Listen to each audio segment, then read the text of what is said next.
All right, here we are in an undisclosed location in Brampton, Ontario, as we continue our journey across Canada to have the conversation about Alberta self-determination. And today I have a very special guest, Vincent Gircys. He is known as a previous former constable of the OPP. He's a patriot and also a plaintiff. And I have the pleasure to have a conversation with him about policing and how this could look like in Alberta with or without a referendum on self-determination. Thank you very much, Vincent, for joining me here today. How are you doing? Good. Thanks for having me. And former OPP constable, can you take us through what led you to become an OPP officer? Well, I never wanted to become a police officer. That wasn't my life's goal or ambition. But at some point in my journey through life, I ended up meeting an OPP officer. And I was very, very impressed by the individual. And, it rubs off on you. And I was very, very taken by his integrity, his honesty, his loyalty, and the manner in which he treated me when I had my first motorcycle accident. And as it turns out, as time went on, our paths reconnected, and he just became somebody in my life that was quite important to me. And I eventually, in choosing a career path, I looked up to his profession and the profession of that police service, and that became the direction that I wanted to go. I really wanted to emulate that type of behavior and that type of commitment to community, as opposed to taking it on as a career path or a source of income. So it sounds like you're familiar with the Peel's principles of policing. Took that to heart. Yeah, absolutely. Absolutely. I have had previous experience, and I'm not going to say it was bad experience, but through some family relations, people in the family or just outside of the family and friendship networks, not very impressed by some of the police officers that I had come in contact with in my life, but certainly with the OPP. And in this particular case, I thought, yeah, this is different. It really felt different. And so I chose that career path. How long were you there for? 32 years. Oh, wow. Full retirement? Yep. Fully retired. So I started off in Toronto as a constable in traffic services, and then eventually transferred around the province to other locations. Became a member of the ERC team, the emergency response team, for a number of years, and then eventually became a forensic reconstructionist doing forensic reconstruction work. And all facets of that career were rewarding, beneficial, and real good learning experiences and life learning experiences. And over the 32 years, did you see a change in the policing? Did it kind of morph, or did it stay relatively the same as community driven? Well, as time goes on, we see a lot of things in policing where we tend to adopt a lot of American principles and a lot of American methodology. We're usually about 10 years behind in what we see going on a lot in the U.S., but the changes were slow and progressive. But the big changes, the real big changes that I noticed that really opened my eyes came in 2020 at the beginning of the pandemic. And I noticed policing in general across Canada became very concerning to me. So you were retired at that point? Yes. How many years on retirement were you before the pandemic hit? About 4 years. Okay.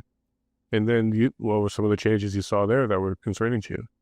Well, when the mandates came out and the masking policy and the primarily associated with the mandates, I'm looking at the police response, and I'm very familiar with the Canadian Charter of Rights. The Charter of Rights started the same year that I started my policing career, which was in 1982. So this was a complete overhaul of policing, and something that policing services were very quickly coming to know. And it became very apparent in my training classes at the beginning that, we're among the first generation that are going to have to adopt these Charter of Rights. And, make a long story short, understanding that there is a notwithstanding clause within the Charter, but it needs to be demonstrably justified. And when the mandates started coming out, I was looking deep and hard, doing my own science. I don't believe in trusting the science. I believe in questioning the science.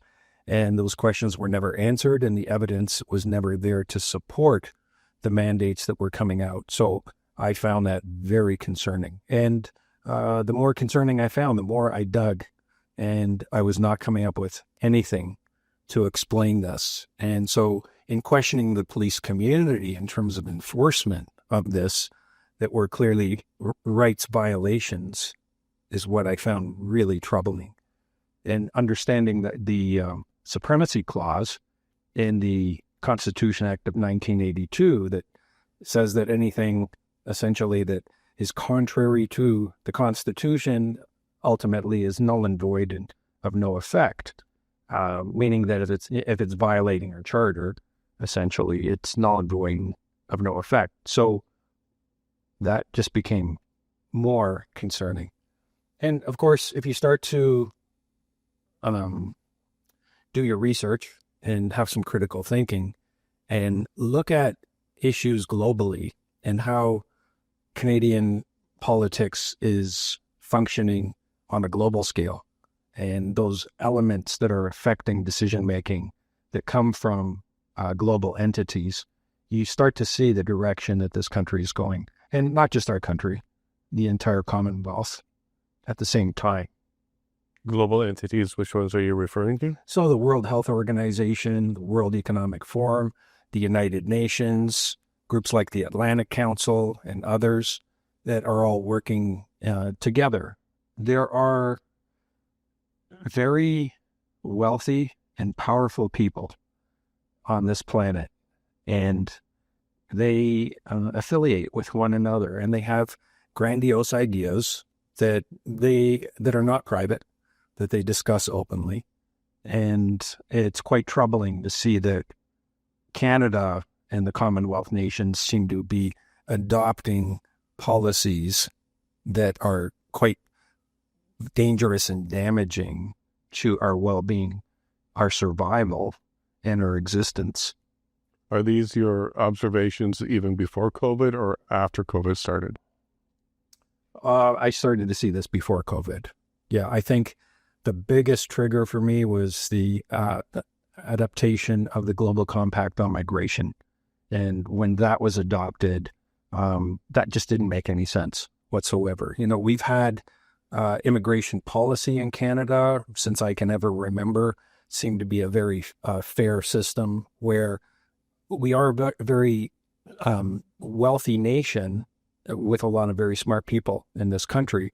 And we do so by bringing people in on an immigration policy that is very merit-based. You know, you have to be able to support yourself. You have to speak one of our two national languages. Certain things like this, like you're not going to be brought into this country and pampered and provided for. You're either going to be sponsored or you have enough money to start your own business. You have certain levels of education. And again, it was a point system. Mm-hmm. And that's the system that I grew up on. My parents came to this country following the Second World War as immigrants, and they came here to fulfill positions that were required that they could provide for. So that's not the system that we're currently using, and it can be very taxing, very destructive to our society in a number of ways that people are just not really fully tuning into. So you noticed that, I guess, during the Liberal government or even before then? During the Liberal government, yeah. It was shortly after Justin Trudeau's first election win that this changed, and the adaptation of the Global Compact on Migration became a thing. And it became a thing in quite a few nations. Now, you mentioned the WEF as one of these global organizations. That's right. Are you familiar with how they came into Canada back under Stephen Harper, even before then? I am. Looking at the history, I mean, we can do a multi-hour segment just on the WEF. There is a lot of history in that, and it's very concerning. I think it was, in its inception, it was not necessarily more covert, but it was a discussion of ideology to possibly be implemented at some point. And, you know, it all sounds good on paper until the implementation phase. And when you start to see how it affects business, how it affects the average working person, it can be very destructive. Because the Constitution and the Charter has no provision that says a government above the Constitution actually takes precedence. There's no supremacy from a global constitution in any way, shape, or form. So this was more of a sovereignty or autonomy issue for you for Canada. Absolutely, it was. It was. And, you know, nobody can actually imagine that the leadership of your nation is going to invoke destructive policies that really are just devastating to your nation. There can be an upside to it, and that's great. I would love to hear what that is, but I don't hear it. I don't see it. I can only see downside, and I mean, everybody I discuss this issue with only sees downside. If it comes to a population issue, there are certainly better methods of growing your population and maintaining the wealth and prosperity within your nation, rather than offering and highly promoting abortion, other forms of termination of life, and then just bringing in immigrants from other nations that cannot support themselves or require a tremendous amount of burden on our social service networks. That it just doesn't make sense. There are policies in place that we can put in place that could be very advantageous to our current population to stimulate growth and prosperity internally. So prior to COVID, you kind of noticed that there was immigration issues. There seems to be a global push, and it didn't make any sense because it's no longer merit-based, especially under the Liberal government. But then COVID comes around, and now we hear the WHO all the time during this time. So this is basically your second wave of concern of the global institutions invading Canada, if you want to use that word, at least on our sovereignty and autonomy when it comes to at least our health at this stage. Yeah, absolutely. So I don't think most Canadians spend a lot of time doing their homework on most issues. If you listen to the news cycles and somebody tells you that something's dangerous and you hear that repetitively in the news cycle, then you should understand that that would be dangerous. And if somebody tells you that something's safe, then you should probably believe that that is safe. And that's how most people see things in our society. That's why we tune into the news, and we want to know what things are things that we need to be concerned about, what is dangerous or what is not dangerous. So I've never questioned the necessity for vaccines. Every time something came out, when there was a push for a vaccination policy, I always got in line and did my thing when it came to that. But when the COVID issue came out, I think I first became very aware. Having a forensic background, I want to do my own research on masking. And so I wanted the best possible mask I could get. And I did a lot of research on it. And the more research I did on it, the more I found out that mask is not going to help me. Like, this is not going to be the solution. So I wasn't sure if I needed to break out my scuba gear or not. But I did a lot of research on this. And when I found out that based on the particulate size and all the other studies that I was able to see, that it's very obvious that masks were of no benefit whatsoever. And then came the masking mandate. And that made no sense at all. And that was a wake-up call to say, like, why would this be mandated when it's just not helpful whatsoever? I mean, I don't have a problem putting something on if it is helpful, but the science does not support that. And so I seriously questioned the science, not to purposely push back, but because I wanted the best thing possible. And quite frankly, I'm discovering a lie on a very big scale, the deception and the lie. And then when the issue of the solution came about, the Kool-Aid, we have something that you can take, and we're highly recommending that people take this. I had already then started to do more studying on mRNA technology.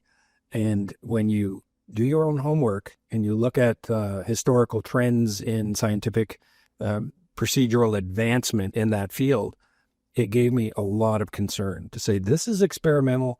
We don't know exactly what's in it. It's new. It's experimental.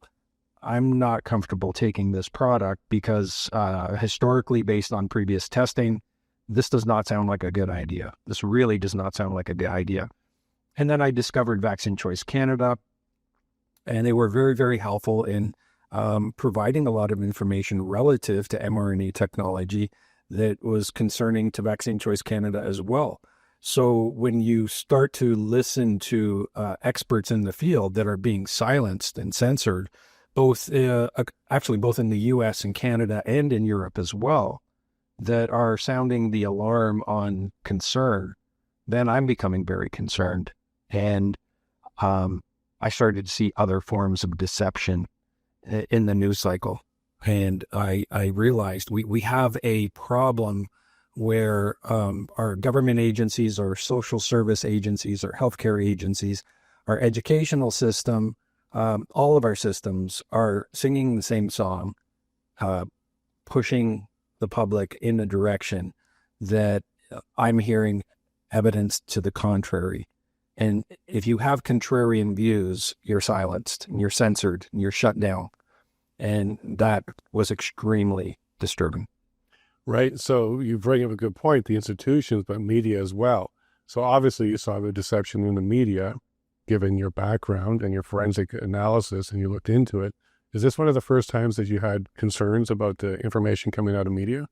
I've had concerns about media in the past. I mean, I've been to a lot of death investigations, a lot of crime scenes where the media would be in attendance reporting. And when I hear the media reporting on something that my personal cases that I would have been working on, I can see that they don't exactly get it right. Sometimes they do get it right. Sometimes they don't quite get it right. But in this particular case, I'm only hearing one side. I'm only hearing a one-sided narratives. So that was very concerning. And that has not stopped to this day. We are in a sea of narratives, some specific narratives, whether it's global climate change, whether it's the pandemic and the safe and effective narrative, the immigration narrative, the financial narrative, the financial situation of Canada narrative. These narratives are inconsistent with the evidence that I see. And the most frightening part is that if you have discussions, it's not just the censorship component of having a different opinion or seeing evidence to the contrary. It's how the government tries to shut you down, and it eventually becomes legal issues in terms of enforcement on protests, enforcement on people who speak out, the shutting down and the processes in place for controlling the media cycle. Not just in Canada, but we've seen more evidence of that specifically by groups like the Atlantic Council and other agencies controlling YouTube's content, controlling the news content, the news cycles.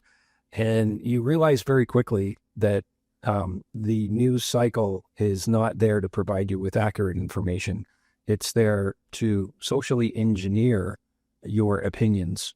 And there's just so much to discuss on subject matter relative to what is a lie because of the level of deception. It's incredible.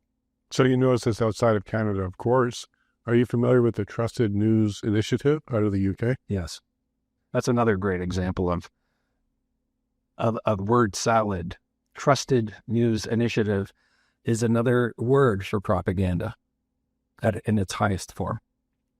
And it did seem like anybody that was part of that organization, which was all the mainstream ones, very much lock and step in their messaging. Right. And we see a tremendous amount of money going in to fund that trusted news cycle, whether it was through USAID in funding news organizations, whether it was through the Atlantic Council's direction, whether it was through Trusted News.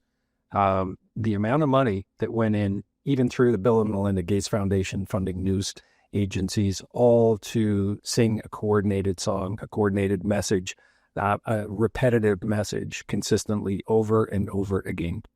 Well, you're clearly very observant and very sensitive to sovereignty and autonomy issues, even on the policing level, as you cover the Detective Helen Grus matter, where police autonomy has become a major issue there too. So the Detective Grus matter is a completely different matter, but it is tied to one of the major narratives of the last 5 years. And I think that is the most descriptive example of what we are dealing with and just how insidious this relationship has become between our justice system, law enforcement, senior management of law enforcement that really pull the strings within law enforcement, how tightly tied they are politically to the political realm of being told how to proceed. Because if you follow the Detective Helen Grus case, there's no doubt that you will see that the political workings and ties to law enforcement to shut down questions being asked by one officer about the death or deaths, multiple deaths of our most precious, that being infants in society where there has been a spike in deaths, but just asking the question is forbidden in Canada. And the consequences of doing so have never been more evident than in her case. How she was silenced, how she was charged, how she was shut down, how the issue of what she's asking questions about was never raised, and it was a very valid concern that she had. It was never raised, it was never addressed. Why are these infants dying? And she ended up being charged and convicted. In her conviction, there is no addressing the issue of what her concerns were in the first place. And the precedence that now sets across Canada has gotten me frightened quite a bit. I have to say, I am frightened about law enforcement and the justice system in this country. It is so tightly politically controlled that even senior officers within the Ottawa Police Service have attempted to shut down her inquiry into this. During her trial, she was not allowed to speak about these issues. She was not allowed to introduce a number of expert witnesses that would have confirmed her concerns. And she was unlawfully wiretapped. Her family was unlawfully wiretapped. She was treated like a criminal for the last 3 years. And all the evidence that has come out since has all proven her to be correct in her suspicions. She had provided evidence from Pfizer documents to the head of Ottawa Police Service to substantiate her concerns. And the evidence was very clear back then in 2021. They have ignored that. They have ignored the increase in deaths that have happened across every nation that was administering this new technology to everybody, this so-called vaccine. And more disturbingly, I find that even with the Ontario Provincial Police, my former police service, I still receive a semi-annual publication that comes out from the association. And it didn't take much to look at the death rate in all serving members, because they publish the death rate every 6 months for all serving members. And I look back to about 2008, 2009, and I statistically added up the data year after year.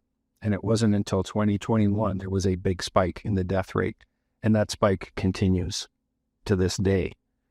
And there's quite a bit of announcements being made in the police service about officers dying from items, or call it side effects of vaccine usage, according to Pfizer's own documents. So we're seeing a spike in the cancer rate. We're seeing a spike in myocarditis, blood clots, and officers are experiencing this. And police services, if they would have just listened to the citizens trying to warn them about the dangers of this product, we could have avoided that. I like the way you put that. If police services listened to the people, they may have had a different response to the warning. And one event where we saw the police services come together, municipal, provincial, and federal, was the Freedom Convoy in 2022 in Ottawa. So we saw the OPP, we saw OPS on Ottawa Police Services, and the RCMP come together. Did you see different reactions from each of those levels? Because you actually were there. I did. I spoke to members of all the different police services there when I was there, just on a social level, just an informative level, discussing the issues that we were dealing with there, the protest, the vaccination policy issue. And yeah, some police services were, well, let's just say the police services I dealt with there were very receptive to having conversation and were very polite and professionally deployed while I was there until the orders were given to shut things down. And then there was a night and day difference. And what I saw in how the takedown took place, both with my own eyes, what I was seeing, and then later video accounts of what I was seeing, I found it very distasteful and very unbelievable that any of our police services would have done what they had done. And the conclusion that I drew was, because having been on the emergency response team for a few years, I'm very aware of being given false intelligence or misleading intelligence going into a mission. And there was no question in my mind that I knew the flavor of what was going on there. I knew the friendly atmosphere, the peaceful atmosphere that was going on there. And that the members that were deployed at the end shut it down. The manner in which they deployed was indicative to me of only one thing, and that is that they would have been provided an intelligence briefing that was false. They would have been given false information, and there's no to this day, there's no indication of what that briefing was. And I think that's critically important to know, what were those members briefed on? What were they told? Because judging from the response of the officers, it appears that they were told that these are armed and dangerous people, heavily armed and dangerous people, and that the officers were going into a very highly potentially violent and dangerous situation where firearms are involved, because they had their firearms deployed. And that's the only rational explanation that I could have. And I'd like to know who provided that faulty intelligence information to those teams. It was a danger to the public, and it was a danger to the officers. And somebody took responsibility of providing false information. The same way that we see false information was provided to the media, or false information was provided to the political class of what was going on. And that was clarified by superintendent in charge of intelligence, Pat, I don't recall his last name. He's in charge of intelligence for the OPP for the province. And in his testimony that he gave at the Rouleau Commission, he had indicated that what his intelligence officers were seeing on the ground and what the politicians and media were saying was completely different. And that's a polite way of saying, they're lying, because it was labeled as a ruckus, as a dangerous, violent event. And that's not what they were saying. And that's not what I was saying. And anyone I know that was there was not saying that. I'm glad you brought up the Rouleau Commission, also known as the Public Order Emergency Commission, where we got to see testimony and cross-examinations. And I still remember to this day Brenda Lucky, with her mask, testifying that they were worried at the RCMP level, at least on her level, that something was going to be going wrong in Ottawa. It was an occupation. She used that term a couple times, I believe. But we also saw a very contrasted opinion between the RCMP and the OPP, at least for many of the testimonies that I watched, maybe not senior leadership in the OPP, but the rest of them. Did you notice that as well? There seemed to be two different narratives coming out of that commission. Oh, absolutely. And there's no doubt in my mind that the RCMP would have assembled prior to giving testimony and had a debrief session on how they wanted to deploy their statements, and that the OPP did the same thing, that they would discuss it and say, well, we're required to go in and we're required to testify. You see, unlike a court of law where your evidence could be tainted, there was no direction given to say, hey, you guys can't talk to each other. You must remain separated from one another and you're all going to be interviewed separately. No, it was none of that. It was like, hey, here's the list. Here's who's coming to discuss this. And when you get up and provide your testimony, so be it. But there was nothing preventing them, and they were not questioned to say, did you have this discussion previously with the commissioner or as another senior officer? Did you have this discussion in your a debrief following the Ottawa Freedom Convoy. There would have been a debrief. And how did you debrief and what did you discuss? And clearly some information came out from an RCMP report following that said many of their members had some serious concerns about what they experienced there and why, and why things occurred the way they did. They're really questioning that, and they should. During that commission, I remember the OPP had their own report. Do you remember the name of that report? The OPP? Yeah. No, I don't. They had like a report that came out daily or every second day or so. As the convoy made its way through Manitoba and entered Ottawa or Ontario, there was a report. Oh, like their daily intel reports. Okay. Yes. Right. Yeah. I remember clearly that the RCMP, the federal government, and the media were all in the same narrative. They had the same narrative, but the OPP in their report was far closer to what we learned to be the truth. They weren't violent. They weren't drinking. There were no firearms. They were peaceful. There wasn't even traffic incidences as they're making their way towards Ottawa. And these reports continue to seem, at least to me during the commission, be quite representative of what actually was going on there. So it looks like they had some good intelligence. They even admitted to having people embedded within the convoy to understand what was going on. So I felt like there was some good policing and some good reports there. Did you recognize that? Well, yeah. So getting back to the OPP superintendent, that was Pat Morris. Okay. Pat Morris of the OPP. He did a phenomenal job in his testimony. I mean, the guy is... so first of all, I say that because everything he said in his testimony echoed with me, as that's exactly what I saw. And the way he described it is the way I would have described it. So I'm saying, yeah, I was there. I saw it. He's repeating what I saw in the same method. So I got to say, it's very accurate as per my perspective. But if that's what he's saying, and this isn't his perspective, this is a whole bunch of deployed officers that are collecting intel work, all feeding him this information. And it's the totality of all of that information, which says what they're seeing is what I'm seeing. Okay, we're all consistent. And then during the commission, their testimony is consistent, except for the commissioner. Commissioner's testimony was different. Commissioner's testimony believed that there was, that it was aggressive, that it was violent.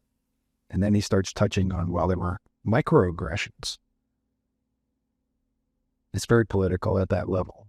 And it's abhorrent to have to listen to this level of bullshit, is what it is.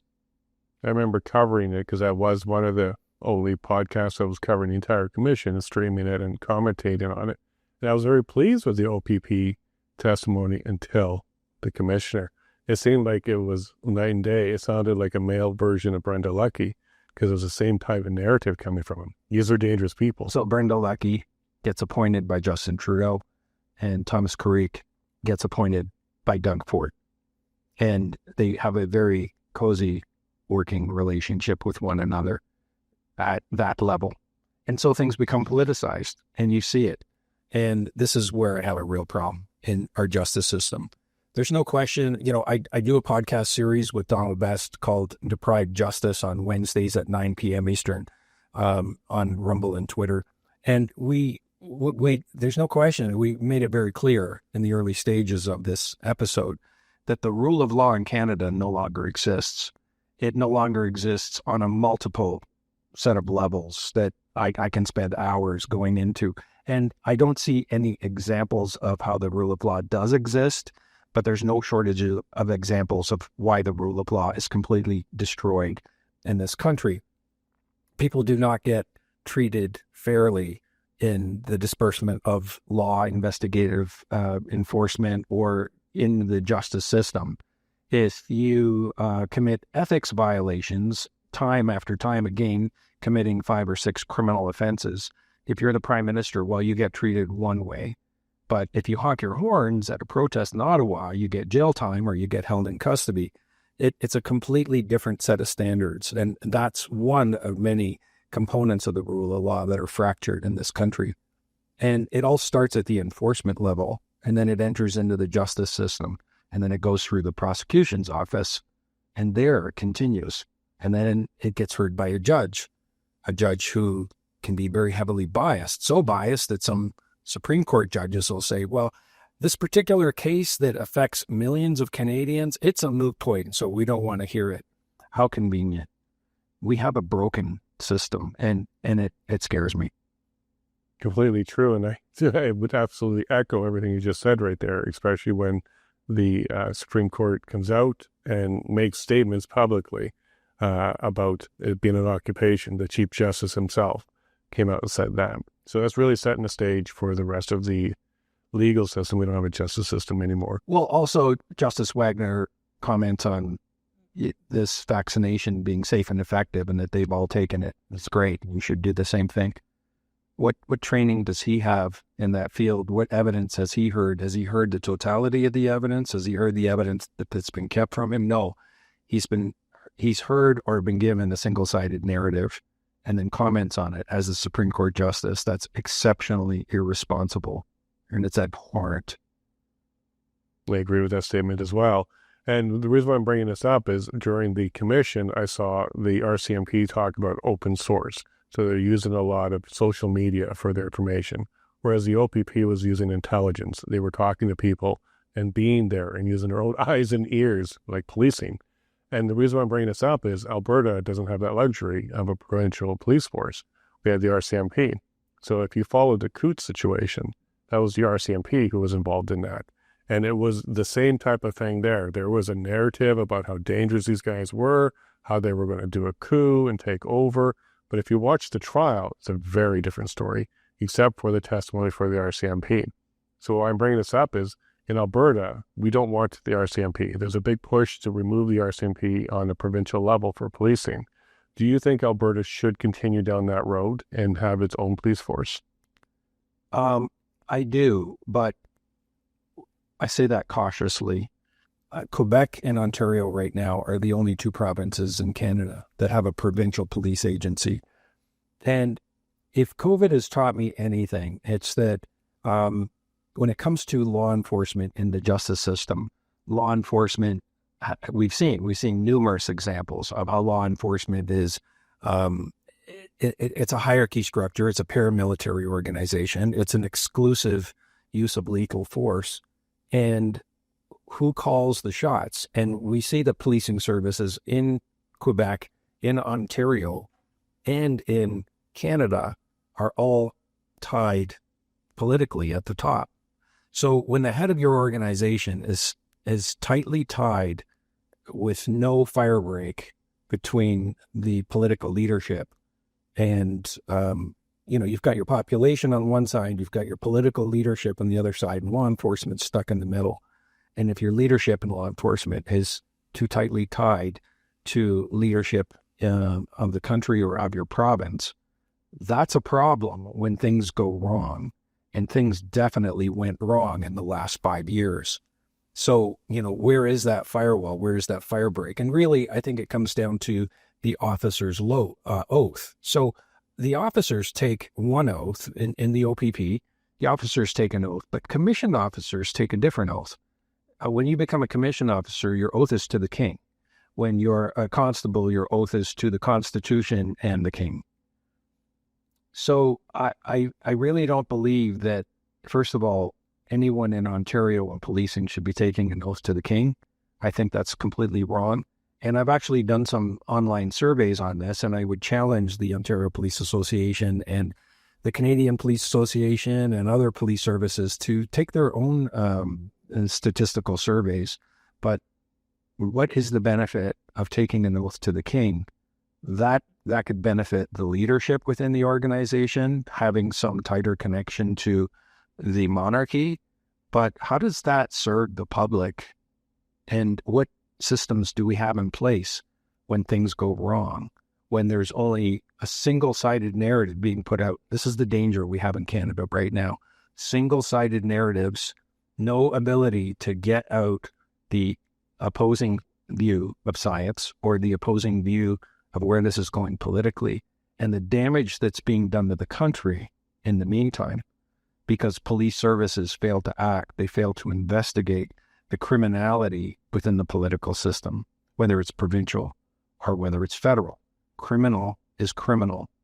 And you may like the premier that you have now, You may not like the premier you have in 4 or 5 years. So where's the disconnect? And there should be disconnect.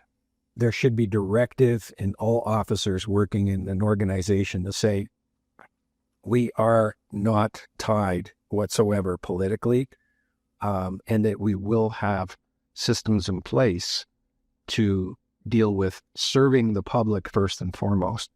And if people have a contrary view, they should be given the opportunity to voice that. If people, so this, what happened over the last 5 years, a lot of people don't realize, but there were a number of civilian groups across Canada that had prepared information packages and provided them to the RCMP and other police services all across Canada, outlining these contrary scientific views of concern. And they were completely disregarded by police services in every example. They were just ignored. And meanwhile, the people are trying to provide information that says, here are the dangers associated with this experimental product. And you're not hearing this information. You're not understanding this because it's not on mainstream news and it's not being told by your political parties. But anyone doing a proper police investigation always listens to every perspective available to create a clear picture of what they're dealing with. That was not the case in this last 5 years. That's the danger that can happen. I can go through a whole list, and I know we don't have time for this, but I'll go through a whole list of things that should be put in place, and certainly things should be put in place to ensure that if you're going to have your own police service, do it right, and make it non-political, and make sure they serve the people within their province or their country. What about the U.S. model where sheriffs can be elected as opposed to appointed? Yeah, that also is a great idea, but sheriffs can also be misled. And so there has to be processes in place. There have to be processes in place, and not just on the science side of things, but on the whistleblower side of things. There's no question there's a substantial amount of corruption in policing services now. That's come to light. And how do we deal with that? Well, there's no venue for these whistleblowers to come forward. So whistleblower protection is critical as well. We need to have an independent system. The Auditor General in Canada does a great job in exposing the problems that we've been seeing over the last couple of years with the Liberal Party and the missing billions of dollars or potential laundering of billions of dollars or contracts being awarded unethically. Call it unethically. It's unlawfully. But where's the accountability? Where's the transparency? Where's the mechanism in saying, yeah, not only is there a problem, but we're going to deal with this, and there will be people will be held accountable. We don't have a system of accountability. Okay, so your caution to Danielle Smith as she does this is to make sure that there's a disconnect with the political side, there's accountability, and the people themselves have some input in this. Well, there have been enough police officers that have been vocal, like myself, and there's at least a dozen or two out there that have been very vocal on these issues. Talk to them, have conference with those officers that have worked in the field, that see where the problems are. We'll see where the problems are with respect to corruption. We'll see where the problems are with respect to hiring practices, promotional practices. It's a completely corrupt system at this point. And then we haven't even touched on DEI, another United Nations recommendation of diversity, equity, and inclusivity rather than merit-based. It's time to move back to a merit-based system and put systems in place to ensure that we do promote the best. And there are a lot of really good people that are working in the system that are dying to get out because they can't stand what they're having to deal with now. What is that going to do to future generations? And who's going to replace these individuals? What's the incentivization for these individuals to want to work in policing when they see that it's a completely corrupt system? So as you see Alberta making its way forward on this conversation about self-determination, we have things like appointed senators, appointed judges, appointed commissioners. And there's a lot of frustration that Alberta is not being taken seriously when they're pushing for a lot more representation because they want to distance themselves from Ottawa. So what are your thoughts around Alberta taking these steps and having this conversation about things like independence or sovereignty within Canada? Well, what I would say to Albertans at this point is Canada, I was asked back in 2020 if we're living in a police state, and I believe then that we were, and that we still are, but we're now in a failed state. And the evidence proves that we are in a failed state and we are collapsing. Everything that the government has done appears to be intentional, because if you continue to repetitively screw things up so bad, it's not because of negligence or incompetence. It would appear to be intentional. And the level at which this implosion appears to be taking place, my message is to get out as quick as you can. And you're not going to pack your bags and leave, but getting out means get out of this political system as fast as you can, whatever it takes. So if it means sovereignty, if it means creating your own system, then do it, and do it as fast as you can. But when you do it, you have to know where you're going to. Stephen Covey, in his 7 Habits, which I follow quite religiously, they're fantastic. The first is, never begin a journey without the end in mind. And the best example of that is, it doesn't matter how fast you're going to get somewhere if you're not on the correct compass bearing. If you're not on the correct compass bearing, you can go 3 times faster, but you are not going to get there because you're going in the wrong direction. So if somebody's promoting separation in Alberta, you want to know, what does that look like? Show me a map of what we're going to look like if we separate.